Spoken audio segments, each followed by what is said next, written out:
ज्ञानेश भाई को पता नहीं क्या दिक्कत है हमारे योगी आदित्यनाथ। अब देखो ज्ञानेश भाई बाबा का क्या हाल करता है। अब बाबा अगर बच गए तो बाबा के नाप देंगे इनको बाबा भी इस सब चीज को बहुत याद रखते हैं। योगी आदित्यनाथ जो इनकाउंटर कर रहे हैं ना, काहे इतना एक्शन लेते थे? योगी आदित्यनाथ इतना कड़ा एक्शन क्यों ले सकते हैं? कहाँ चिल्लाओगे जाके विधानसभा में ना? इसलिए देखिएगा योगी जी का डिसीजन दनादन डिसीजन ले लेते हैं। क्यों? अगर कोई राज्य संविधान के अनुरूप शासन नहीं कर रहा है और आर्टिकल 355 में कहा गया है कि हर एक राज्य बहुमत की सरकार पे शासन करेगी, यदि बहुमत अस्पष्ट है तो ठीक है, नहीं तो गठबंधन करके बहुमत बनाइए। यदि बहुमत खत्म तो आपके यहाँ सरकार खत्म हो जाएगा और राजकीय आपात लग जाएगा। आज देखिए बहुमत की सरकार उत्तर प्रदेश में संपूर्ण बहुमत है, उनके लिए किसी के भी गठबंधन की जरूरत नहीं है। इसलिए देखिएगा योगी जी का डिसीजन दनादन डिसीजन ले लेते हैं। क्यों? क्योंकि उनके पास स्पष्ट बहुमत। हालांकि ज्ञानेश भाई योगी जी को ज्ञानेश भाई दो आदमी के पीछे पड़ा हुआ है, एक ममता बनर्जी के पीछे और एक योगी आदित्यनाथ के पीछे। ज्ञानेश भाई को पता नहीं क्या दिक्कत है हमारे योगी आदित्यनाथ। तो देखना ना 4 करोड़ के आसपास लोगों का नाम काटा है और ज्यादातर उसमें बाबा के समर्थक। यूपी में बाबा के ज्यादातर समर्थकों का नाम काटा है। ये पता नहीं क्या करेगा मेरा ज्ञानेश भाई, हमको समझ में नहीं। उधर दीदी का फाइल उठा के लेके दीदियों ने अलग लड़ रही है। देखो नेताओं से लड़ रहा है उससे समझ में आता है। बंगाल में काट दिया सुभाष चंद्र बोस के पोता का नाम, सेनापति का नाम, और कारगिल में जिसको गोली लगा होगा नाम काट दिया। उसके लिए इधर बाबा के समर्थकों का नाम काट रहा है एकदम बढ़िया। ज्ञानेश भाई पता नहीं क्या करेगा। बाबा काहे इतना एक्शन लेते थे? योगी आदित्यनाथ इतना कड़ा एक्शन क्यों ले सकते? बहुमत की सरकार है, कहाँ चिल्लाओगे जाके विधानसभा में ना? विधानसभा में जाके चिल्लाओगे 60% नहीं का वोट, बाकी 40% में बाकी अकेले विपक्ष थोड़ी होगा। 5 किस्म का विपक्ष नहीं समझ में आ गया।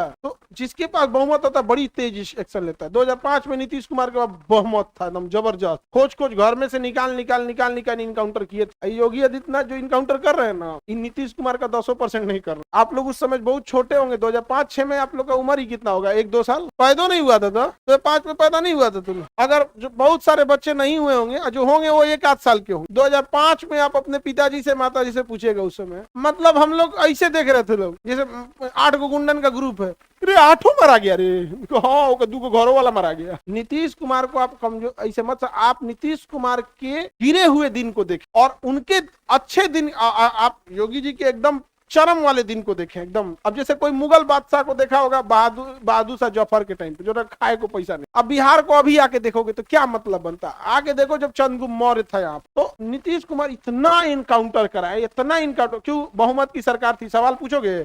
नहीं पूछ सकते। आर्टिकल 355 में बोला है बहुमत की सरकारों ने। अंधाधुन इनकाउंटर हुआ था। कौन ऐसा मतलब गांव था जहां से एक आदमी उठाया नहीं गया? कहीं कहां से नहीं उठाया गया? समझ आ गया कि नहीं आ गया? अभी यहाँ पर अभी तो बहुत सारे अधिकारी, अब क्या ही नाम लेंगे। उस समय वो लोग एसपी रैंक पे थे, आज वो लोग एडीजी, डीआईजी और आईजी, डीजीपी बन गए ये लोग यहाँ पर। उस समय इतना इनकाउंटर हुआ, आधा क्राइम खत्म। लेकिन पब्लिक धीरे धीरे नीतीश कुमार को सीटें कम देने लगी। अब नीतीश कुमार आपका भला तब करेंगे जब भाई उनकी सीट बची रहे। अब का होगा तो ठेकेदार सबको वो टिकट दिए कि ठेकेदार सब कहा कि हम आपको पैसा देंगे ताकि गांव में पैसा बांटिएगा। तो ठेकेदार क्या किया? पुल गिरा दिया। फिर क्या हुआ? वोट बटोरने का काम, तो क्रिमिनल सबसे दोस्ती करना पड़ा। ठेकेदार और क्रिमिनल से मजबूरी में दोस्ती करना। नीतीश कुमार को हमने मजबूर किया नहीं, तो यही नीतीश कुमार है। जब 2005-10 में सड़क बनाना चालू किए थे ना, तो गाँव में चर्चा, बाप रे सड़क बनल को हो, नहीं समझे? बहुमत की सरकार जब रहती है तो कोई भी बेहतरीन काम करता है। उसके बीच में तो देखिए ना, अभी तो ये इलेक्शन में तो बढ़िया सीट आ गया, अब तो बुढ़ापा भी आ गया। नीतीश, हर चीज का एक एज होता है। अभी योगी जी का देखिए पूर्ण बहुमत की सरकार है, मारो इनकाउंटर। फिर भी उत्तर प्रदेश क्राइम में सबसे आगे। इतना होने के बाद पॉपुलेशन भी ज्यादा है, सब कुछ ज्यादा है, भी बहुत ज्यादा। अब देखो ज्ञानेश भाई बाबा का क्या हाल करता है। लेकिन ज्ञानेश भाई बाबा को मतलब बाबा अगर बच गए तो बाबा के नाप देंगे इनको बाबा भी सब चीज को बहुत याद रखते हैं कि तुम हमारे खिलाफ बोला था। लेकिन बहुत सारे उनके समर्थकों का नाम काट दिया।